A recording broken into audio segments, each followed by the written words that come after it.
সমাবেশ এবং সমাবেশ শেষে আমরা একটি মিছিল বের করি।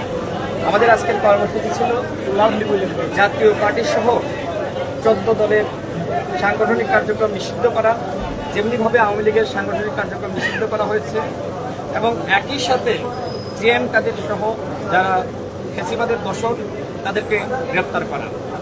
এর প্রতিবাদে যখন আমরা পল্টন থেকে মিছিল নিয়ে আমরা কাকরাইলের দিকে আসব, তখন জাতীয় পার্টির কার্যালয়ের সামনে থেকে আমাদের উপর হামলা করা হয়, ইট পাটকেল নিক্ষেপ করা হয়। দেখতে পাচ্ছেন যে আমার আঙ্গুল ফেটে গিয়েছে, আমি ঢাকা মেডিকেলে ট্রিটমেন্ট নিয়েছি। সে সময় আমাদের 4 থেকে 5 জন আহত হয়। এর প্রতিবাদ আমরা একটি মশাল মিছিল দেখি, নুরুল হক নূর এবং আমি ছিলাম। আমরা যখন মশাল মিছিল নিয়ে যখন আবার পল্টন হয়ে কাকরাইলে আসবো, তখন আবারও জাতীয় পার্টি হামলা ছিল। আমাদের নেতাকর্মীরা তখন প্রতিরোধ শুরু করি। স্বাভাবিক, আমরা তো হামলা হলে তো চুপ থাকবো না। তারপরে আমরা নেতাকর্মীদের নিয়ে আমাদের গণ অধিকার পরিষদের কেন্দ্রীয় কার্যালয়ের সামনে আসি। আমরা 9:30টার দিকে একটি প্রেস ব্রিফিং করার ঘোষণা দিই। সবেমাত্র প্রেস ব্রিফিং শুরু করেছি, আমি কথা বলবো, তারপরে নুরুল হক নূর কথা বলবে। এর মাঝখানে হঠাৎ করে সেনাবাহিনী এবং পুলিশ যৌথভাবে আমাদের উপর হামলা চালায়। নুরুল হক নূরের উপর যেভাবে হামলা চালিয়েছে সেনাবাহিনী এবং পুলিশ, তার নাক ফেটে গিয়েছে, তার চোখের অবস্থা খুবই খারাপ, তার হাত ফেটে গিয়েছে এবং সে এখন মুমূর্ষ অবস্থায় আছে।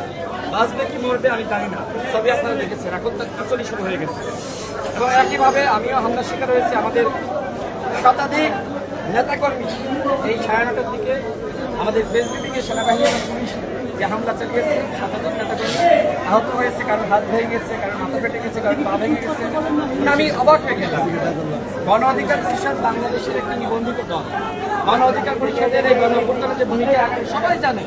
18 সালের কোটা সংস্কার আন্দোলন না হলে 24 সালের গণ অভ্যুত্থান হয় না। আমরা 18 থেকে 24 সাল পর্যন্ত একটানা লড়াই করেছি। এই লড়াইয়ে নুরুল হক নূর অ্যারেস্ট হয়েছে, আমি অ্যারেস্ট হয়েছি, রিমান্ডে নির্যাতনের শিকার হয়েছে আমরা। সর্বশেষ গণ অভ্যুত্থানে নুরুল হক নূর অ্যারেস্ট হয়ে ঘোষণা দেয় সরকারের 90% পতন হয়ে গেছে, 10% ধাক্কা দাও। আমরা বারবার বলছি অভ্যুত্থানে সেনাবাহিনীর ভূমিকা আছে। আপনি দেখবেন যখন সেনাবাহিনীকে নানান জন, নানান ব্যক্তি, নানানভাবে, নানান দল, নানান সংগঠন বিতর্কিত করার চেষ্টা করেছে, আমরা বলেছি সেনাবাহিনী দেশের স্বাধীনতা সার্বভৌমত্বের প্রতীক, তাদেরকে বিতর্কিত করা যাবে না। সেই সেনাবাহিনী আজকে আমাদের উপর হামলা চালালো, আজকে আমাদের উপর পুলিশ হামলা চালালো।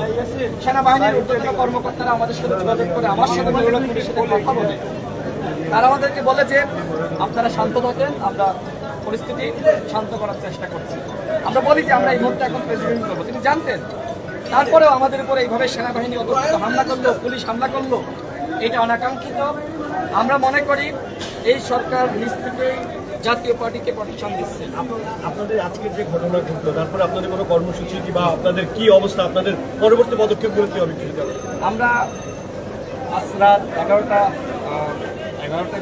আমরা একটা প্রেস ব্রিফিং করবো এবং একই সাথে আমরা আলাপ আলোচনা করে